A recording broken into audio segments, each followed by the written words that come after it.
Hello, everyone. Thanks for coming. Appreciate the invite from Abu Dhabi Ideas and from Tamkeen. I think this is a really exciting thing for me to talk about. We spent quite a bit of time here in the region, and I'm really excited to talk about what I've been working on for the last 4.5 years. But the title of this is Future of Transportation. The one thing I kind of want to put into your head is, what if I was giving this talk in 100 years? What if I was giving this talk about the last 100 years of transportation? What are some of the things that you would be asking about? What are some of the things that we hope to be different? And the reason I ask that question is I recently had a fairly big life event. My wife and I had our first kid about 6 months ago. And I'm trying to view the world that he will live in 20, 30 years through a couple questions that I've seen other kids ask. And one of those was a really simple, innocuous question that one of my friend's sons asked. And he said, "Mom, what does it mean to roll down your window?" How many people have rolled down a window in a car before? Most. This kid was 8 years old, and he had never rolled down a window in a car, right? And so if you look at these type of questions, if I look at the type of world that my son will live in, he'll say, why do you have to wait for transportation? Why do you have to wait for a car to come? Why do you have to wait for a bus to come? It'd be unthinkable to tell a 5-year-old right now, your favorite TV show starts at 8 a.m. on a Saturday. That's the only time you can watch your TV show. But that's what we tell people every single day when we tell them you can't get on the train until 7 a.m. or 8 a.m. So what if we made a transportation system that allowed you to go very long distances very far, very fast, but also when you wanted to go, not when they told you could go? And so if we look throughout kind of the history of time, if we look at what this transportation talk would be about past transportation, we think about what has occurred over the last 2,000 years, right? Every time people have got more connected, massive growth has followed. So if you look at Roman roads, if you look at Spanish ships, if you look at the original railroad, if you look at cars, if you look at planes, and then even in the form of the internet, right? Internet's just a form of connectivity. And all we're doing with Hyperloop is taking that next step and making something that is as nice as some of these other modes and giving you the opportunity to do it in the 21st century. And so if you look at what the future of transportation looks like, you'll see Hyperloop, you'll see autonomous vehicles, you'll see drones, you'll see supersonic planes. And I think when my son looks out and when he's 20 years old, 20 years from now, he'll be thinking about how did you get around in slow cars or taking a slow rail or waiting for a bus, things that would just be completely foreign concepts. Or what if he said, how could you ever be late for a train? How could you miss a train? If the concept of missing a train goes away because there's always something leaving in a couple of minutes, then all of a sudden you completely change your paradigm about getting between two places. But Hyperloop is more than just that idea of moving fast. It's about, say, transformative technology. We're taking a lot of the best innovations that have occurred over the last 20 years, and we're putting them in a very small, compact package. So if I was going to compare ourselves to an airplane or an air transit system, what we're building is the airplane, the airport, the air traffic control in the sky. So the tube itself is the sky, if you will. It's enclosing the environment. And inside we have a very low pressure environment. It's like flying at about 50 kilometers of altitude or about 200,000 feet. So with that, I can go the speeds of an airline, but I could do that at a fraction of the energy. So it's basically going 1,000 kilometers an hour for what it'd be like driving on the highway at roughly 100 kilometers an hour. So allowing the speed, it's making sure that if there's weather, if there's sand blowing around, if there's anything that could potentially cross the tracks, which is one of the biggest safety concerns, it's not actually there. You can't cross the track. We're in a completely safe, enclosed environment. So then the other forms of this, it's completely electric. We have our own form of magnetic levitation, and maglev has this horrible stigma from, I'll say, 30, 40 years worth of neglect and misuse and promises that were never delivered upon. Maglev was really expensive. Maglev was something that the Germans and the Japanese built, but something that ultimately you and I don't take every day because that technology just wasn't scalable. And one of the reasons was 20, 30, 40 years ago when they were building these technologies, some of the things that enabled them, like batteries, like power electronics, they might be the size of this stage, might be the size of this wooden box behind me. But now those have come down to things that can sit inside of your car. They can move, they're so much more power dense, they're so much more efficient that we're opening up a world of possibilities. And then this is a form of just electric propulsion. So rather than have dirty diesel, anything like that, dirty gasoline, we're taking this clean straight from either renewables or straight from the grid and being able to power the actual vehicle along the route, making this 100% emissions free or direct emissions free. And then lastly, each one of these pods is controlled autonomously. So you're going at these speeds, you're putting pods into convoys, they're not stopping at every single place along the way. So when people talk about high-speed rail, they talk about this idea of going maybe 300 kilometers an hour. And the high-speed rail industry always tells you, we go 300 kilometers an hour.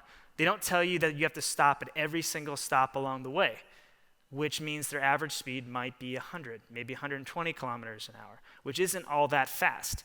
And so for us, when you have these little pods that hold about 25 people each, or they take air cargo, not rocks, not ore, not nothing like that, but small air cargo, if you actually have people in there, you're going straight to your destination.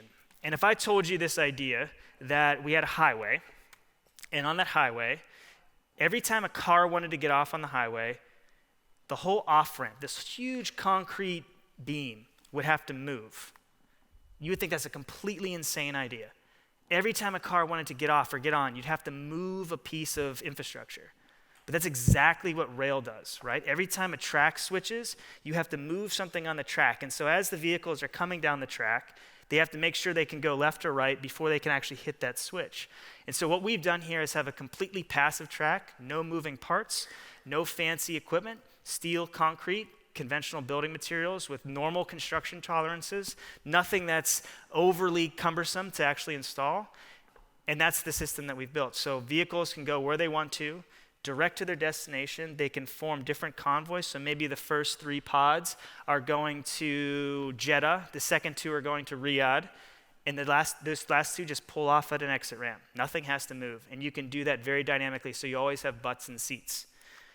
And when we really look at some of the advantages of the system, you can see, as we mentioned, it's on-demand, direct, it's autonomous, it's 100% electric.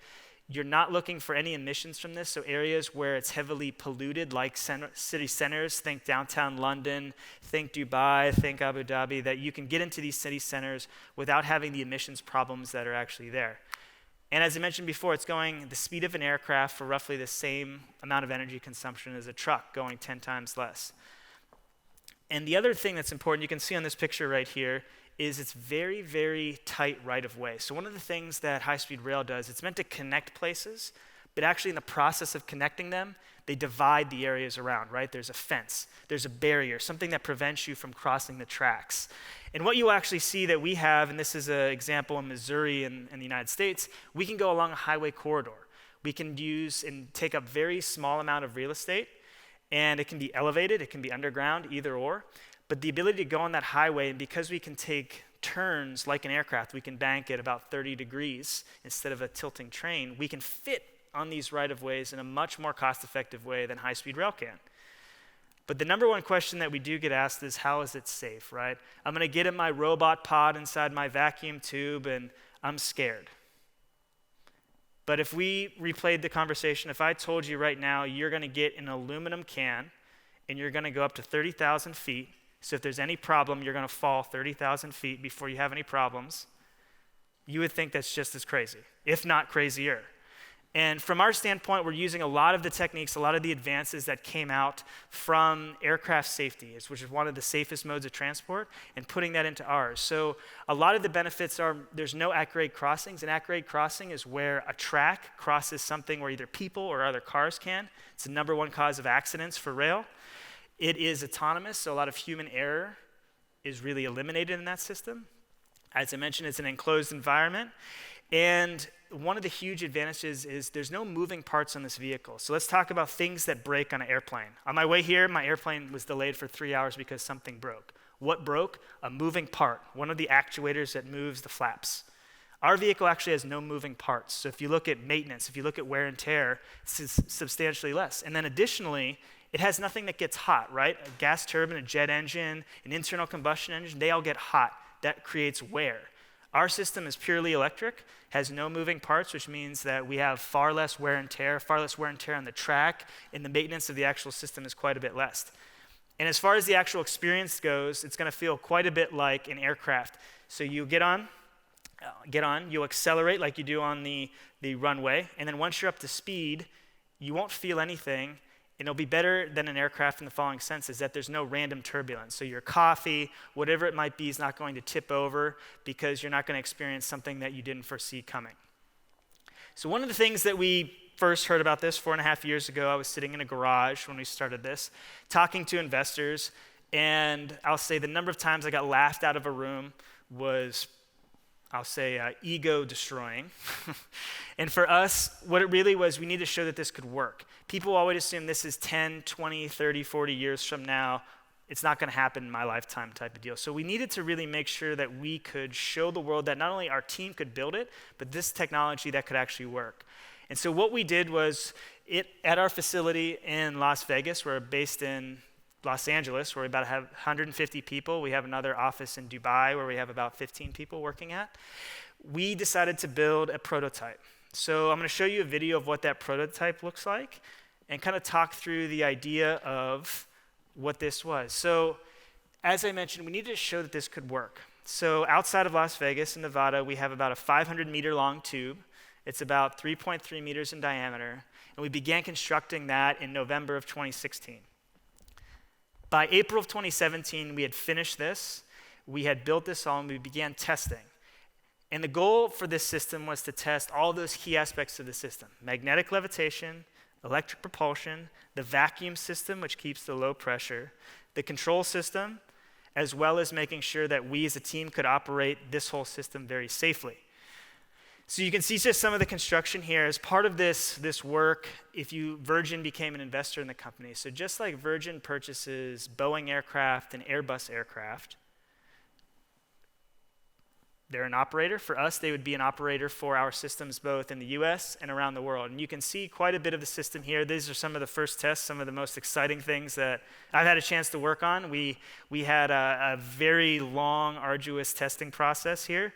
But at the end of the day, we were able to get up in that very short period of time to about short length, 400 kilometers an hour. So in 300 meters, 0 to 400 kilometers an hour. So that's like 0 to 60 miles an hour in 1 second. So if Tesla can do that in 3 seconds in ludicrous mode, I'm not sure what I'd quite describe this as, but it's very exciting. And then stopping, more importantly, stopping is really the other part of this. But really, that unlocked quite a few things. As I mentioned, 3-4 years ago, we were getting laughed out of investor rooms. Since this prototype, since this demonstration, almost 2 years ago, we've made enormous progress in the US, around the world, here in the UAE, in Saudi, in India. These are some of those projects I'll go through. Most recently, about 2 weeks ago, the Secretary of Transportation in the US formed a new group, the awkwardly named Non-Traditional Emerging Transportation Technology Modes, which is really the Hyperloop Council. How do you regulate a Hyperloop? It's not a train, it's not a bus, it's not a car, it's not a plane. So this group is really meant to take that idea to the next level. How will it be regulated? How will it go forward? And if you look from 4.5 years from sitting in a garage to having one of the Western countries recognize that this is a mode of transportation that needs to be regulated, that's a pretty big achievement. And for us, that was built upon the backbone of us demonstrating technology. So in the US, we've seen 4 projects move extremely rapidly over the last 1.5 years. Here in the Middle East, and I'll talk about the Middle East network in a little bit more detail here, huge progress in Dubai and Saudi. And then the one where we've done quite a bit of work is India. So India has become from a dark horse to our leading front runner for a route that goes between Mumbai and Pune. It would take something that normally, it's about 120, 130 kilometers, normally on a good day on a bus, 4-5 hours, 25 minutes. Being able to move 150 million passengers a year, moving high volumes of passengers, and moving that at a price that's about $15 to $18 in India. So something that people can actually live in one city and work in another in a way that they would have to travel for the whole week before. And if we look at just what some of the benefits of that were, in India alone, We think that there's something on the order of about 1 million direct and indirect jobs that come from that, from this form of connectivity, as we mentioned. Think of those Roman roads, or those Spanish ships, of the 21st century equivalent of that. And here in the UAE, this is where we think there's something really powerful. So as we mentioned at the beginning, you could do 12 minutes between these two. This is kind of one particular route that you could look at. But really, this would just be the start of a broader network inside even the UAE, but also the GCC. So you can see getting up into these particular areas and then moving further into the bulk project. So here to Riyadh in less than an hour, connecting Dubai in less than 15 minutes, moving up to Dammam, up to Kuwait, over to Jeddah. In Riyadh, we like to talk, you could be in Riyadh, you could get to Friday morning prayer in Mecca and get back before lunch. So something that really is very enabling from the sense of what people want to do with their free time. And also the thing that I think is really profound is Saudi is looking for a new backbone. They're looking for something to build their transportation infrastructure on. And if I could get anywhere in the country from a single point within 2 hours, think about what that could do for some of the cargo. Think about what that could do for tourism, for mobility throughout the whole region, when Jeddah and Riyadh are actually connected faster than maybe what it takes to get across Riyadh in traffic, right? And that's really some of the power that this could actually do.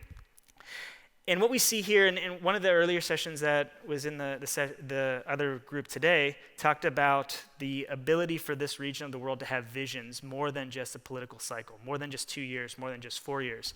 I think in particular the UAE Vision 2021, Saudi's Vision 2030, things that take long time are very commensurate with the fact that we're building an infrastructure project because it will take years. So having the vision for connectivity that lasts for 5, 10, 15, 20, 25 years enables technology like linear infrastructure, like Hyperloop to be built in these countries. One of the other things that we've experienced here in the Middle East with a lot of the work that we've done here in Saudi, we've worked with a company called MISC, which is the Youth Foundation. So last summer we had about 20 students, about 10 high school and 10 graduate and postgraduate college students that came to work for us, working on the actual technology, whether it be maglev, whether it be the propulsion team, working on this, but then they are also working on how does this technology translate into your country, looking at routes, looking at the economic benefits of the routes. So huge levels of interest about bringing not yesterday's tech to the Middle East, but tomorrow's tech. And we're seeing that across the world. And so what we see over the next really 5 to 10 years is operational construction right now on a particular route. We hope to break ground in India at the end of this year to build roughly a 12-kilometer facility to do the certification in 2022. So if you look at what we built in the desert, I would say that's kind of like a World War I aircraft. So some of them had one wing, some of them had 2 wings, some of them had 3 wings, some of them used flexing wings, some of them used flaps.